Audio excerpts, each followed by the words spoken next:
What's up, you guys, and welcome back to another video. And I hope everyone's having an awesome day. If you're new, welcome. My name is Jai, and welcome to my channel. We are back with Mr. Nightmare's 4 scary, middle of the nowhere scaries. Maybe yes, you're in the middle of nowhere. Duh, it's something scary. It's about to happen. You're probably walking you're probably walking to Courage Collie Dog while being in the middle of nowhere. So I really want to know true or the middle of nowhere stories. Let's get into it.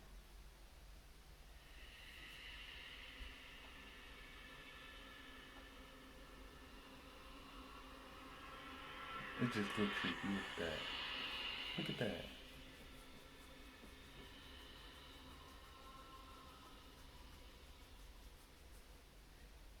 I was taking a road trip in my Mustang from Texas to Arizona to visit my brothers. Uh oh. I usually keep emergency supplies in the trunk, such We're in as the water desert. and tools.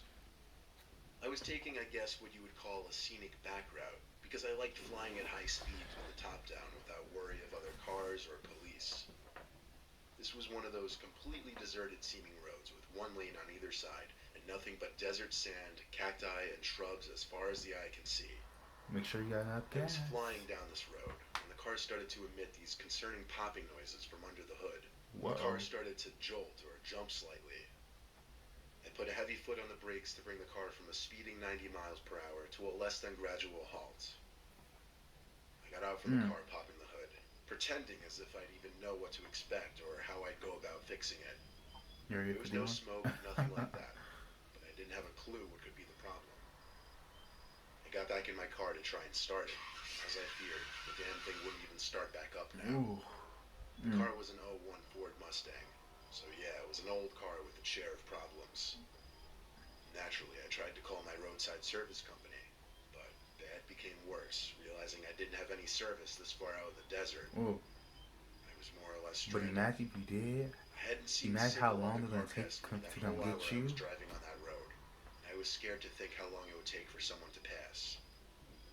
I waited on the side of the road, sitting on my car's trunk for literally hours, sweating my ass off. Hmm. My spirits rose when I saw the shine of a car reflecting the sunlight speeding down the road in the horizon. I hopped off my trunk and started walking and waving my arms out for help. But the car didn't stop. It zoomed past me. Hmm. Pure evil. I didn't Evil. know how Yes. somebody could leave another human being stranded like that. Nightfall came and the hunger was setting in. No cars had passed since the first, and I was trying to fill my stomach with the I was water about to bottles I say had in my trunk. they don't know you, but Eventually, I saw they headlights can see your approaching. car. I had my car's hazards on, but I also waved my They could arms at once least more. call somebody for you. The truck pulled to the side, and a fairly large man stepped out. I told him my car broke down and asked if Here he we knew go. anything about cars. But he didn't immediately seem interested in my car. He more so seemed interested in asking me if I was alone, where I was going, and why I didn't just call for help. Then he asked me if anyone knew I was here. These questions were certainly making me uncomfortable. He finally offered me a ride, though if he was trying to make a point of making me uncomfortable, he accomplished that. I stepped up into his pickup truck, and off we started driving. He said it would be a long while before either of us would have phone service. He started asking me more questions, like why I would decide to take a back route like this. Minutes in, the truck started to slow down, and I heard him mutter, "Ah, shit." He pulled onto the sand on the side of the road, looked at me, and said the piece of crap broke down. This couldn't be happening.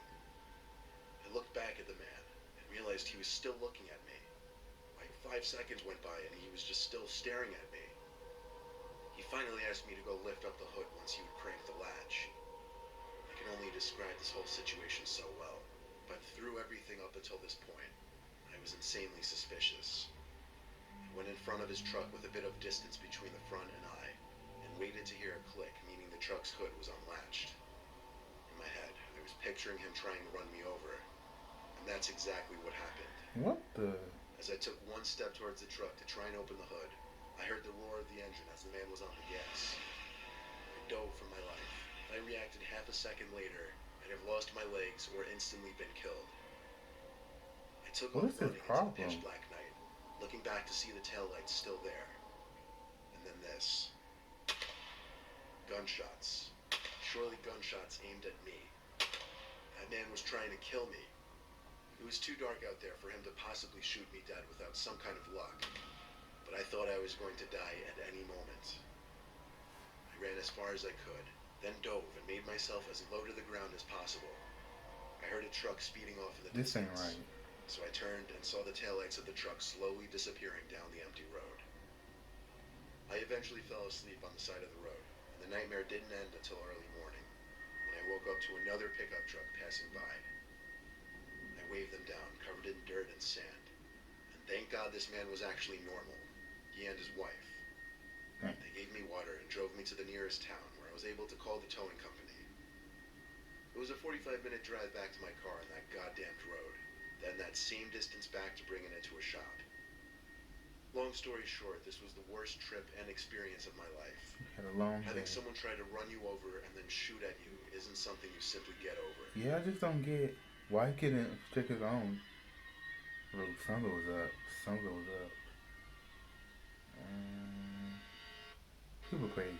There were these woods by my parents' I house don't that know. I would You like to just walk gonna through kill a lot. me? I found this one very small circular clearing in the woods. It sat by a small calming stream of water, and it had a big rock in the center that I'd like to sit on and read my books. I guess you could say I was a loner child. One day, like any other, I walked to the circle, sat on the rock, opened my book to the bookmark, and resumed my novel. It wasn't exactly midday. It was approaching the end of the day, so it was getting slightly darker in the woods. I was interrupted by footsteps behind me. I set down my book and went into the trees to see if there was a deer or other animal nearby. Black bears are what always worried me as a kid. I heard more footsteps, so I followed quietly in that direction. Whatever it was moving fast. Faster than I possibly could while trying to remain quiet. The footsteps disappeared. I figured the animal got too far away, but as long as it wasn't interested in bothering me, I didn't care what it was. I started walking back to my circle, but as soon as I got a view of it between the trees, my heart dropped to my stomach. There was someone sitting on my rock, back to me, but I could tell they were holding my book. I didn't know whether to approach or not until the man said out loud, "I don't like this book," and turned to me, as if he knew exactly where I was standing, even still behind a few trees. He said, "I watch you come here a lot." He had on this weird smile that immediately made me even more uncomfortable. My 13-year-old self didn't have a fight or flight response system. I only had a flight response instinct. The man stood up and took 1 or 2 steps towards me, and I started running. I knew the way back to my house easily. It was there after a couple minutes of running. That night, I got a knock at my window. I'm watching. I woke up terrified. It's always the screamed window. for my dad. My dad came rushing in, and when I told him, he went outside to check. I was horrified when he came rushing in. When I told him, he went outside to check. I was outright disturbed when he came back in with my book that I left in the woods. He said it was left outside my window. I slept in my parents' room for like a week after that, and needless to say, I never returned to that circle in the woods.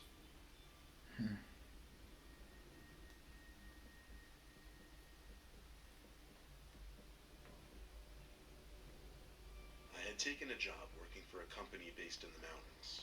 Okay. They offered me a cottage to stay in while working there. It was an old home built Nice. into the side of a mountain and surrounded by the forest. I lived in the basement, which had been converted into a small living space with a bathroom, kitchen, sleeping area, and a laundry room. Look The at laundry that. room was L-shaped and had a door that went out back and into the surrounding forest. The door that led to the forest was locked from the inside and was quite difficult to open. I never used that door and always kept it locked. The rest of the house was empty, but I didn't have access to it. After a day of work, I returned to my little basement for an evening reading and playing solitaire. I turned off my lamp and started to nod off when I heard a noise. The noise was like wood creaking. I played it off as my imagination. Then it repeated. I thought maybe one of the cabinets in the kitchen was latched in properly and swung open. cabinets were secured. I opened my closet, thinking maybe something in there had made the sound. But again, nothing. The last place to look was the laundry room. I opened the door that connected the house to the laundry room and was instantly hit by a gust of cold night air. I slowly turned the corner and witnessed the door that led to the outside swing in the nighttime breeze. I am 100% certain I had this door closed, and like I said earlier, there is no way it could open somebody on in its there. own. I don't know what happened. Was there someone waiting in the laundry room, just Yep. waiting for me to fall asleep before sneaking out? Yeah. Was it something supernatural? Either way, there are few times I had ever felt such genuine horror.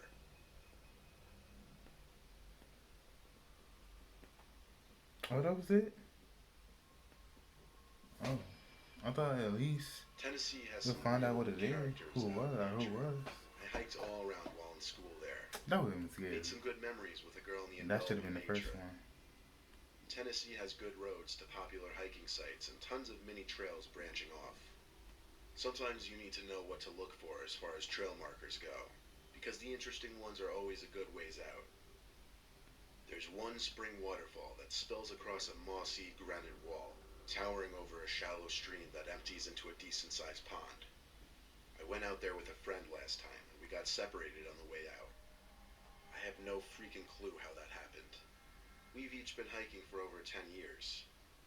I've run over it 1,000 times in my mind, and it has to be this one ledge system. To get to the top of the fall, we need to take a longish detour that has an old wooden railing and a three-way branching ledge system. So I've taken all three routes and ended up at the same spot. They take maybe 3 to 4 minutes to blast through, and they're kind of like rocky corridors. I don't take the left one anymore, because I'm 90% sure these big stains in the middle are blood.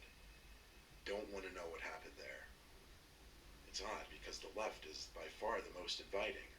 Flowers bloom from vines that are etched into the moss-matted bedrock. Anyways, I'm 45 seconds ahead of her, and opt for the right path when I realize I should tell her to avoid the left. It's really hard to reverse given the sloping angle of the path and a few short drops that become narrow climbs. Screw it. Faster if I speed through and yell down. I get out of the right corridor and swing around to where the middle path drops off. I yell, but no reply. So she took left. I run over and climb into the left corridor, thinking she saw the stains and freaked out. To be fair, it looks like someone got bludgeoned to death. I ran up the corridor, but she was gone. I called her name. Nothing. And that's what made my hair stand up. I literally heard nothing. No birds, no hum of the forest, not even wind. Just myself and the babbling water. I traced left all the way back, and noted a few side passages if you miss a couple of the jumps. No bodies were in there or the middle, though. Good. I figure I may as well get to the top of the falls where I can get somewhat of an aerial view. I get there, and Ashley's sitting there waiting for me. She says she took the left path with the trail guide. What? There are no trail guides. There are rangers, but she knows the difference. They would not be in the rock labyrinth. This guy had a uniform and a trail authority visor on. She knew what I was thinking based on my face, and agreed that we should reverse course ASAP without us saying anything out loud. It's weird when you know you're being watched.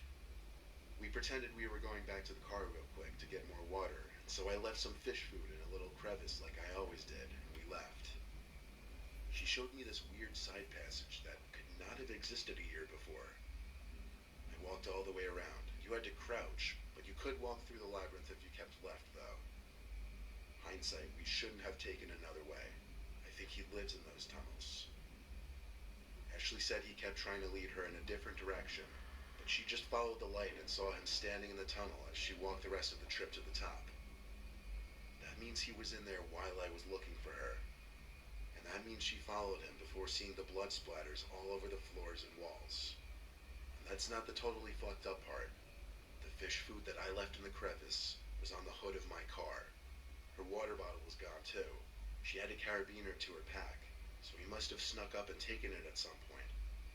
That's strange because we're fast hikers. We never went back there and never will.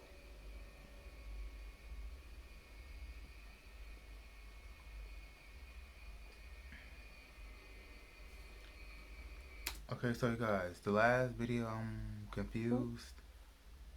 Was it a story or a poem? I was just kind of wrapping my head around it. Other than that, I gotta say the first one was the most scariest because your car breaks down in the middle of nowhere. Then a guy comes trying to kill you with his big old truck, trying to shoot you. And first of all, you don't even know me, so why you trying to kill me? Crazy, crazy. So tell me guys what you think about this video, and give it a big thumbs up for me, you guys. Hit that bell notification so you be notified that when I drop a video. Um, Comment and subscribe, all that great stuff. Until next time, guys, it's your life. Do what you want and do it positively. Peace.